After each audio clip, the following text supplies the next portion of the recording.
Today we talk about the things you must complete before you decide to import aluminum composite panels from China.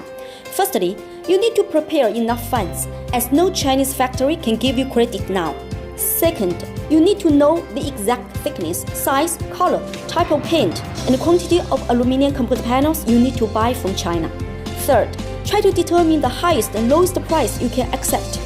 Fourth, you need to know the price range of the specification you need to buy. Don't choose the lowest price, otherwise you will receive the worst quality of aluminum composite panels. Fifth, get to know the top 10 manufacturers of Chinese aluminum composite panels and decide one of them as your supplier. Sixth, after the epidemic is over, complete a factory inspection or get a professional factory inspection company to do this for you before you place the order.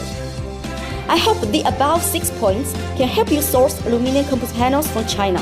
See you next time!